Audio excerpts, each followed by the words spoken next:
नमस्कार, मैं आलोक पुराणिक फिर हाजिर हूं अर्थ चक्र में एक नया विषय लेकर, जिसका ताल्लुक यूं तो अर्थव्यवस्था से, लेकिन इसका व्यापक वृहद विश्व राजनीति वैचारिक परिप्रेक्ष्य से भी इसका ताल्लुक है।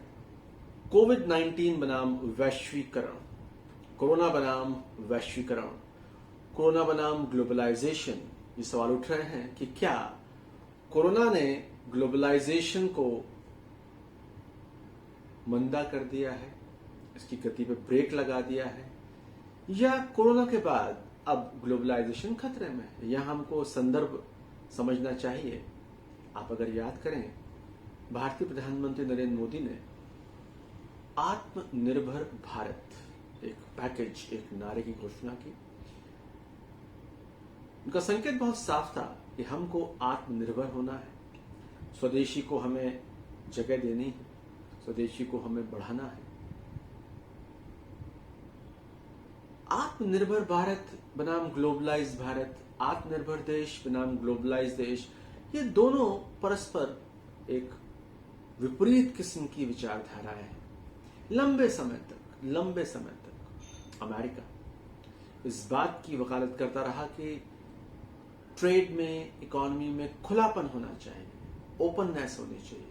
कोई भी कंपनी कहीं जाके निवेश कर ले, कोई भी कंपनी जब चाहे अपना पैसा वापस ले आए, ये खुलापन अर्थव्यवस्था की खासियत होनी चाहिए।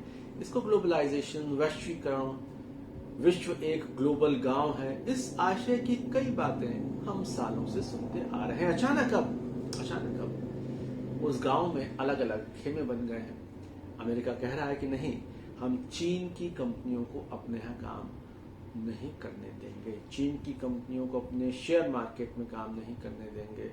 चीन की एक बड़ी कंपनी हुआवे की कामकाज पे कई तरह की बंदिशें अमेरिका में लगाई गई हैं। ये खुलापन नहीं है, निश्चय खुलापन नहीं।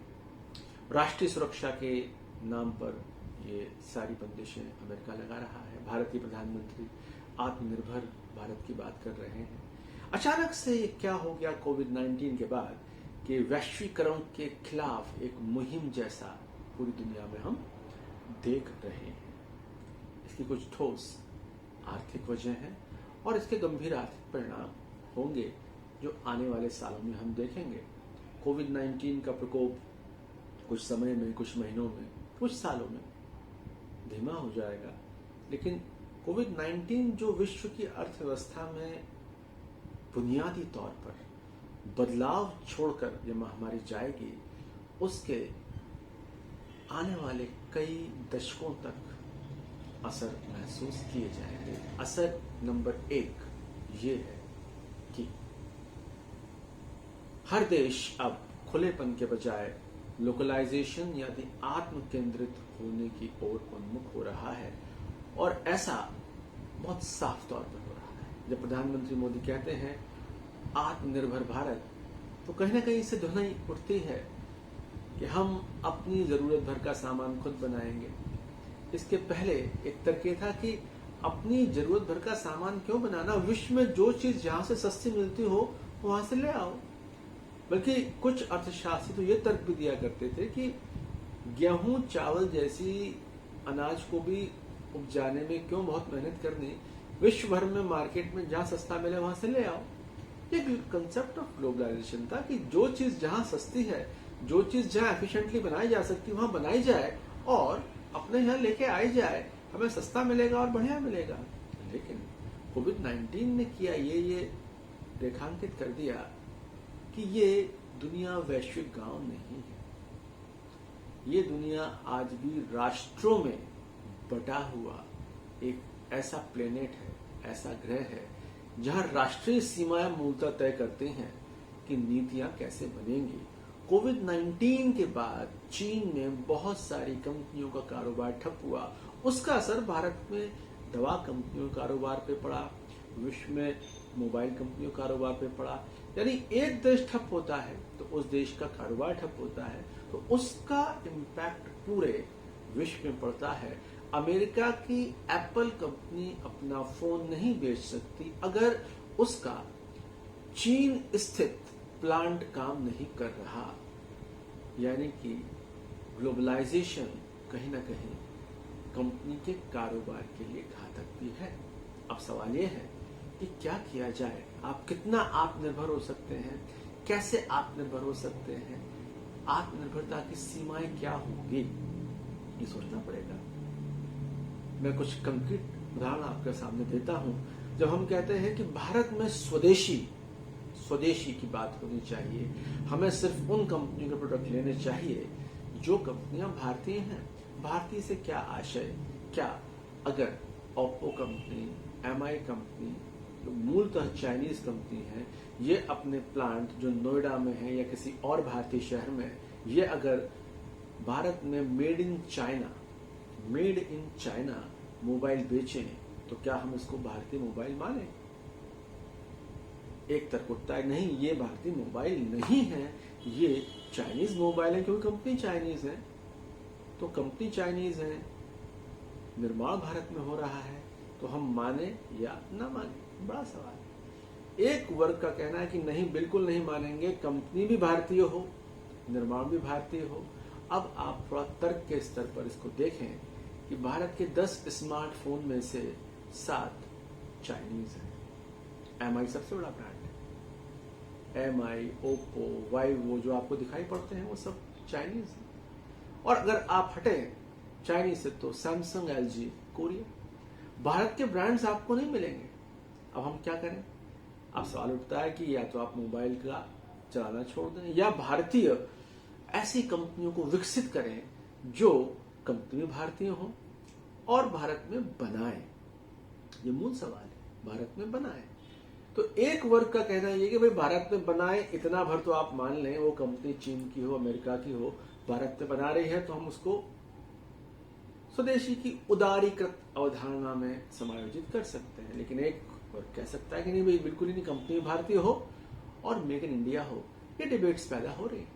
ट्रंप इन डिबेट्स को बहुत इंटेंसिफाई करके अमेरिका में एक पॉलिटिकल डिबेट चला रहे हैं कि भारतीय कंपनियों की डिबेट तो अलग है। उनकी डिबेट ये है कि अमेरिकन कंपनियां अपने प्लांट शिफ्ट करती हैं चाइना में और चाइना में रोजगार चला जाता है, रोजगार मिलता है। चीनियों को, अमेरिकन को रोजगार नहीं मिलता। लेकिन जब वो बात कर रहे होते हैं तो ये बात नहीं बताते कि अमेरिकन कंपनियां शिफ्ट क्यों कर रहे हैं। अमेरिकन कंपनियां शिफ्ट इसलिए कर रही हैं कि चीन में माल बनाना आसान है, सहज है, ट्रेड यूनियन राइट्स नहीं है, सस्ता माल आप बना सकते हो, ऑलमोस्ट मन मर्जी कर सकते हो आप, जो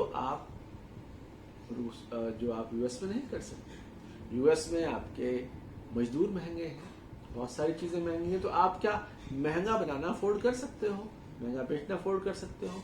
कस्टमर क्या महंगा लेना चाहेगा? कस्टमर क्या राष्ट्र प्रेम, यूएस प्रेम के नाम पे महंगा लेना चाहेगा?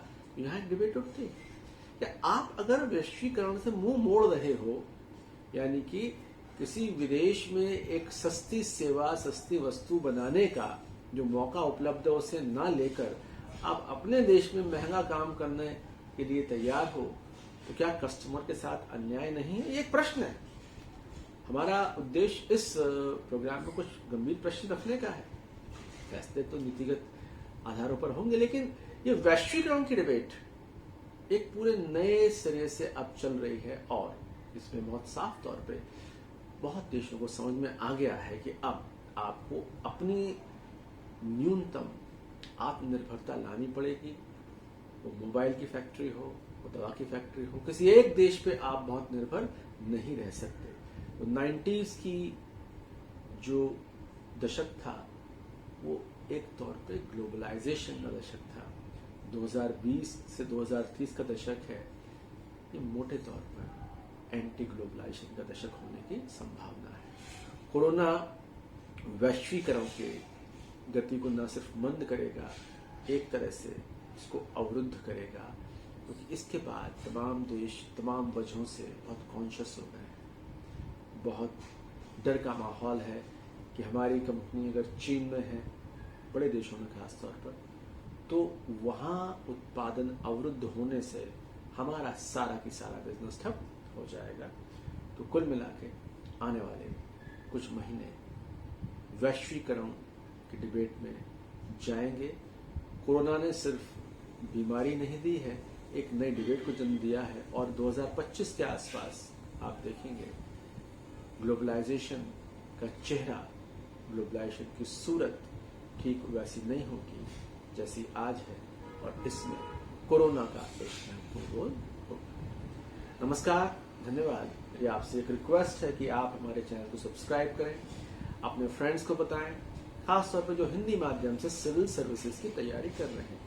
हमारी कोशिश है कि इस चैनल के माध्यम से हम आपको हिंदी में प्रामाणिक तथ्य, तर्क और वैचारिक दे सकें, जो आपको आर्थिक निबंध लेखन में, जो आपको आर्थिक टिप्पणी लेखन में और साक्षात्कार की तैयारियों के लिए ज्यादा तर्क संपन्न, तथ्य संपन्न और विचार संपन्न बनाए। नमस्कार।